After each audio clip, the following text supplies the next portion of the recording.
Radhika murder case में जो उनके पिता हैं दीपक यादव, जो कि एक्यूज भी हैं, जिन्होंने अपनी बेटी की हत्या करी, उनको 14 दिन की जुडिशियल कस्टडी पे भेजा है। इस वक्त हम उनके गांव पहुंचे हुए हैं, वजीराबाद, जो कि हरियाणा में मौजूद है। और आपको बता दें कि इसी गांव की जिक्र जो है उन्होंने किया और उन्होंने कहा कि गांव के लोग जो है वो उनको बार बार ताने देते थे कि वो अपनी बेटी के पैसों पर जी रहे हैं, अपनी बेटी का खा रहे हैं। जिसके बाद कई सारी चीजें जो है वो सामने निकल कर आ रही हैं। फिलहाल आपको पहले तस्वीर जो है वो हम उनके पैतृक गाँव के घर की दिखाएंगे। दीपक यादव का ये पैतृक गाँव है और ये उनका घर है जहाँ पर वो पहले रहते थे। फिलहाल अभी यहाँ पर जो किराएदार हैं वो रहते हैं, लेकिन हमारे साथ जो व्यक्ति मौजूद हैं वो उनके चचेरे भाई हैं, उनसे हम बात करेंगे। क्या नाम है आपका? राजकुमार जी। राजकुमार जी, कैसा रिश्ता था पहले तो दीपक यादव का गांव से और आप लोगों से? बहुत बढ़िया था जी, हमारा कोई कमी नहीं थी भैया, हमें कोई फर्क नहीं था, बेटी में भी कोई फर्क नहीं समझते थे। पर ना बेरा समय ने क्या करा दिया, समय उल्टा आया। जब हुआ ये काम नहीं, कौन बेटी इतनी मेहनत करी, हमारा भाई ने, भाभी भोड़िया ने तो बहुत मेहनत करी उसके साथ, पर कुछ नहीं सोचा, नहीं बताया हमारे को। तो बचपन से राधिका को प्रमोट करते थे खेलने के लिए? हाँ, खेलने के लिए यहीं रहती थी। राधिका का जन्म इसी का जन्म है, राधिका का। यहीं हमारा एक भाई था पड़ोस में, वो खेलता था, उसके साथ छोटी सी खेलने शुरू कर दिया था, टेनिस। वो जब ही इस लेवल तक पहुंची है। बहुत मेहनत करी हमारा भाई ने, बोहड़िया ने।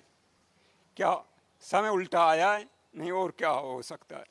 हाँ, अच्छा ये बताइए, जैसे आप बता रहे हैं कि बहुत मेहनत करी है दीपक यादव, उनके परिवार ने राधिका को इस लेवल पे पहुंचाने के लिए, तो क्या जब वो गांव आते थे तो क्या गांव वाले उनको कुछ कहते थे कि बहुत छूट दे रखी है या फिर उनके पैसे का खा रहे हैं? क्या ऐसा कोई कुछ कहता था क्या? अब बता रहा था वो, कहता बतावे पुलिस वाले को। भाई जब वहाँ आए पुलिस वाले, उनको बताया बतावे। हाँ, न बोलो, उसने यही बयान दिए है, लड़की की कमाई खा रहा, लड़की की कमाई खा रहा है। कौन कहता था लड़की कमाई खा रहा? उसने भैया आगे तो नहीं बताई कभी। नहीं, हम उनको गांव की पंचायत करते, भैया ये कौन सा मतलब है, हमारे को कह रहे लड़की कमाई खा रहा, पर भाई ने तो बताई नहीं ना हमारा आगे कभी। अपनी बेटी खो दी, और क्या। और क्या बताएं जी, हम तो खुद सोच में डूबे पड़े हैं, क्या करें। आखिरी बार दीपक यादव कब आए थे गांव ये हादसे से? ओ मैं बता रहा हूँ, मुझे रोज सुबह 8 साढ़े 8 बजे दूध लेने आता था, रोज मिलता था, राम राम रोज करता था मेरे को। हाँ, मैं भी पलोट पे जाता था, वो दूध लेने आता था, कभी जाता था बस। हाँ, उस दिन नहीं मिला मुझे। हाँ, तो रोज मिलता था। हाँ, हमारा उनका तो एक ही है, कति वहाँ भी पलोट उनका है, हमारा भी है वहीं।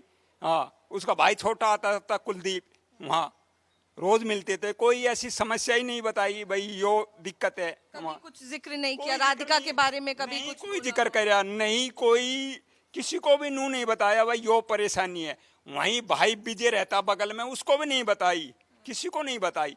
यो तो जब हो लिया ना काम, जब एक पड़ोसी ने भाई विजय की कोठी कहीं छोड़ के पलोट, अरे एक पड़ोसी भाई रहता है, रिश्तेदार है, उसने विजय धोरा फोन कराया। जब विजय आया है, भाई हमने तो बेरा ही ना, हम तो नहीं जानो वैसी आवाज होगी कोई। अब कोठे में बढ़ने के बाद क्या पता पड़े। हाँ। अच्छा, तो जो ये भी निकल कर आ रहा है, सिर्फ एक गोली नहीं चलाई, 5 गोलियां चलाई। तो गोली क्या, हाँ, तो क्या ज्यादा गुस्से वाले थे दीपक यादव? गुस्सा नहीं था, अब बेरोना क्या उसका दिमाग में क्या उल्टा आया, क्या नहीं आया। नहीं, गुस्सा नहीं था बिल्कुल। गाँव में कभी लड़ाई वड़ाई? ना, किसी से लड़ाई नहीं करता था। हम लड़ ले, वो नहीं लड़ता था किसी को भी। हाँ, हम लड़ ले, पर अब वो भाई नहीं लड़ता था कभी भी। अच्छा, ये भी निकल कर आ रहा है कि शायद राधिका जो रील्स डालती थी या सोशल मीडिया पे एक्टिव थी, वो भी नहीं पसंद था। तो क्या थोड़ी सी वैसी सोच रखते थे? सब चीज पसंद थी, बेरोना उसके क्या लोगों ने क्या बांट दिया दिमाग में। नहीं, उसने जब विदेशत आई, ले गए खर्चा लगाए गए खिलाने के लिए, तो वो उसको पसंद नहीं थी। वो तो नूप कह रहा था मैं तो अपनी बेटी ने चैंपियन बनाऊंगा।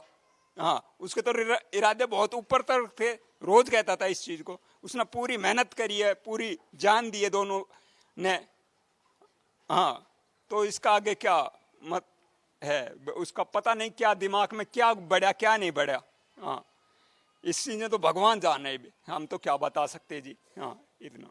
तो अब आपको क्या उम्मीद है, मतलब क्या आगे आप चाहते हैं, क्या होना चाहिए? हाँ। क्योंकि अभी 14 दिन की उनको जुडिशियल कस्टडी पे भेजा। हाँ, हम तो कहा हमारा भाई ने छोड़ दो, बस जो कुछ होना था, हमारी बेटी तो गई, हमारा भाई ने वो छोड़ दो। भाई ने के भाई उल्टा दिन लगा तो होगा काम, नहीं वैसे अपनी उसने नहीं करा है बस, और क्या करे। बिल्कुल, देखिए साफ तौर पर जिस तरीके से बता रहे हैं उनके चचेरे भाई कि दीपक यादव जो है वो अपनी बेटी को चैंपियन बनाना चाहते थे, लेकिन ये समय का चक्र है। जिस तरीके से वो बता रहे हैं कि कभी भी उनकी गांव में किसी से लड़ाई नहीं हुई। अक्सर राधिका को वो बात करते थे कि उनको बहुत ऊंचाई तक ले जाना चाहते हैं, लेकिन जो बात कह रहे हैं कि गांव वाले जो हैं वो लगातार उन्हें टॉन्ट मारते थे, ताना देते थे। तो फिलहाल इस बारे में भी उन्होंने जिक्र जो है वो आज तक किसी से नहीं करा। और जिस तरीके से वो बता रहे हैं कि कभी भी राधिका के बारे में उन्होंने किसी से गांव में बात नहीं करी। वो रोज यहाँ पर दूध लेने आते थे और सभी से राम राम कर कर जाते थे।